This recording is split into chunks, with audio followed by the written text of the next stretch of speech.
आपण पाहत आहात RK न्यूज, बातमी तुमची, आवाज आमचा।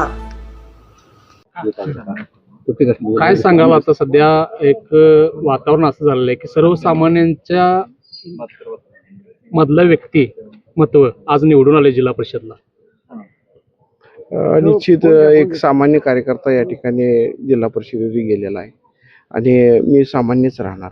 येणाऱ्या काळात कुठला डोलडाम नसणार आहे आणि जसं आता हाक म्हणत आलोय लोकांना बरोबर खांदेवाट टाकला तसंच खांदेवाट टाकून ठेवणार। माझ्या टीका विरोधकांनी केली की खांदेवाट टाकून काम होत नाही। अरे खांदेवात ज्यांच्या टाकायचा आहे की ती माणसं पुढे गेली पाहिजे, त्यासाठी खांदेवात आणि हातात हात कशासाठी द्यायचा आहे की माझ्या मनातून शुभेच्छा तुमच्यासाठी द्यायच्या आहेत सर, म्हणून मी हातात हात कायम देत असतो लोकांच्या।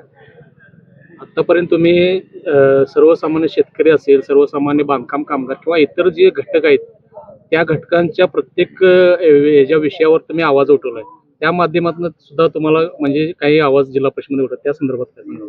निश्चित या ठिकाणी शेतकऱ्यांसाठी वेगवेगळ्या योजना या ठिकाणी राबवायच्या। समजा आता आपल्याला रोपवाटिकेसाठी अनुदान द्यायसाठी मला द्यायचं येणाऱ्या काळामध्ये की तोही प्रस्ताव मी मागच्या 1-2-3 महिन्यापूर्वी शिवसाहेबांना म्हणलो होतो की जिल्हा नियोजन म्हणून रोपवाटिकांना ऊस रोपवाटिका आहे ना, त्यांना जर अनुदान दिलं तर चांगल्या पद्धतीचा तो एक व्यवसाय निर्माण होईल आणि शेतकऱ्यांना कमी दरामध्ये बियाणं उपलब्ध होईल।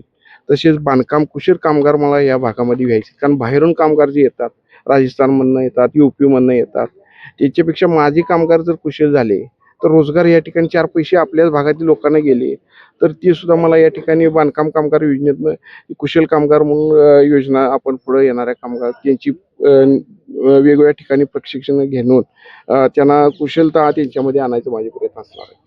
गेली अनेक वर्ष प्रलंबित जिल्हा परिषद पंचायत समितीचे इलेक्शन लागले आणि त्यानंतर आता निवडणूक झाली, तर त्या माध्यमातून जे प्रशासकांच्या ह्याच्यातनं जी झालेले आहेत कामं ते आता सध्या काही अडचणी किंवा प्रॉब्लेम जे होते नागरिकांची, तर त्या संदर्भात तुम्ही आता काय विजन असणार आहे? निश्चित आता शाळा दुरुस्तींची कामं, वेगवेगळी शाळा बांधकामाची कामं थांबलेली आहेत आणि शैक्षणिक उठाव जो होत असतो लोकसभा म्हणजे लोकप्रतिनिधी आणि प्रशासन यांची 2 चाकं आहेत ही जर 2 चाकं बरोबर चालली तरच काही उठाव होत असतात। शैक्षणिक उठाव घेण्याबाबतीत तर महत्त्वाचं काम या ठिकाणी आहे, कारण भावी पिढी घडण्यासाठी रस्ता काय पुन्हा करता येईल, पण एकदा करिअर बाद झालं त्याचं मागं पडलं तर ती सुधारता येत नाही। म्हणून प्राथमिकता अंगणवाडीपासूनच मी या ठिकाणी त्यांना अंगणवाडी सेविका न म्हणता अंगणवाडी शिक्षिका हा येणाऱ्या काळात माझा संकल्प असणार आहे की त्यांना अंगणवाडी शिक्षिका नावानं संबोधलं जावं आणि तिथूनच शैक्षणिक धडं अंगणवाडीपासून जिल्हा परिषद, तिथून मग ती जिल्हा परिषद शाळेमध्ये मुलं येतील